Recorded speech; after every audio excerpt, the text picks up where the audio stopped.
মধ্যপ্রাচ্যের মরুভূমি আজ আক্ষরিক অর্থেই রণক্ষেত্র।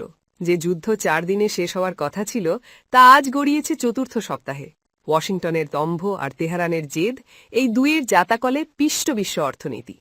হরমুজ প্রণালীতে ও মার্কিন পরিকল্পনা। হরমুজ প্রণালীতে এখন যুদ্ধের দামামা নয়, শোনা যাচ্ছে এক নতুন অর্থনৈতিক সাম্রাজ্যবাদের পদধ্বনি। প্রেসিডেন্ট ডোনাল্ড ট্রাম্পের মাস্টার প্ল্যান কি তবে ব্যর্থ?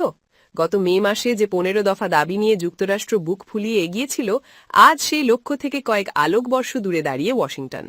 ইরানকে নতজানু করার বদলে মার্কিন প্রশাসন এখন নিজেই কূটনীতির গোলকধাঁধায় বন্দী। 3 থেকে 4 হাজার কোটি ডলার খরচের পর হোয়াইট হাউসের ঝুলিতে প্রাপ্তি কেবল একরাশ অনিশ্চয়তা। ইরানের নতুন রণকৌশল। হরমুজ প্রণালী ছিল উন্মুক্ত জলপথ, কিন্তু আজ ইরান তাকে বানিয়ে ফেলেছে নিজের ব্যক্তিগত জায়গির। জলপথে দাউ দাউ করে তেলের ট্যাঙ্কারের সাথে জ্বলছে বিমা কোম্পানিগুলোরও কপালও। ইরান এখন ডকইয়ার্ডে বসে সমুদ্রের টোল আদায় করছে। যে দেবে টাকা তার জাহাজ পাবে মুক্তি। ব্যবসায়িক এই চালের কাছে বরাস্ত হচ্ছে মার্কিন রণতরীর গর্জন। মার্কিন অভ্যন্তরীণ সংকট। আমরা মরিয়া নই বলে টুইট করে ট্রাম্প বিশ্বকে অস্বস্ত করতে চাইলেও পর্দার ওপারের চিত্রটা ভিন্ন। একদিকে পেন্টাগন প্রধান পিট হেগসেথ বলছেন পরিস্থিতি নিয়ন্ত্রণে, অন্যদিকে ইরান প্রতিদিন 8,000 কোটি ডলার আয়ের ছক কষছে। ট্রাম্প বারবার হামলার তারিখ পেছাচ্ছেন, আর ইরান সেই সময়কে ব্যবহার করছে নিজেদের ক্ষেপণাস্ত্রের নিশানাকে আরও নিখুঁত করতে। অর্থনৈতিক বিপর্যয়। নিউ ইয়র্ক থেকে লন্ডন, শেয়ার বাজারের ট্রেডারদের কপালে চিন্তার ভাঁজ। তেলের দাম যখন ব্যারেল প্রতি $100 ছাড়িয়ে যায়, তখন সেটা কেবল সংখ্যা থাকে না, হয়ে ওঠে একটি বৈশ্বিক বিপর্যয়। হরমুজ প্রণালীতে 95% জাহাজ চলাচল বন্ধ মানেই বিশ্ব অর্থনীতির হৃদস্পন্দন থেমে যাওয়া। কূটনৈতিক ও বুদ্ধির লড়াই। ট্রাম্পের ভাষায় যা উপহার, ইরানের কাছে এখন তা ব্ল্যাকমেইলের মুখ্য অস্ত্র।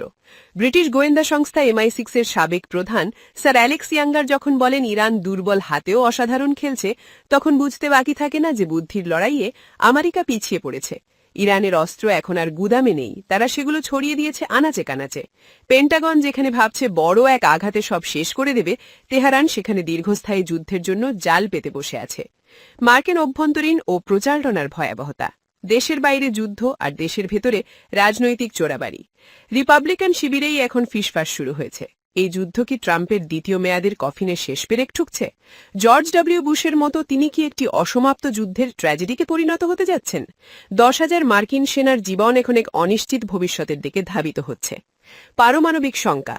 সবচেয়ে ভয়াবহ শঙ্কাটি প্রকাশ করেছেন এক শীর্ষ কূটনীতিবিদ। যদি আলোচনার টেবিলে ইরানকে নমনীয় করা না যায়, তবে ট্রাম্প কি পারমাণবিক বোমার দিকে হাত বাড়াবেন? গাজায় রাফাহ অভিযানে যে ভুল ইসরায়েল করেছিল, তেহরানে কি সেই একই ভুলের পুনরাবৃত্তি করতে যাচ্ছে হোয়াইট হাউস? বিশ্ব এখন নিঃশ্বাস বন্ধ করে তাকিয়ে আছে এক ধ্বংসলীলার দিকে।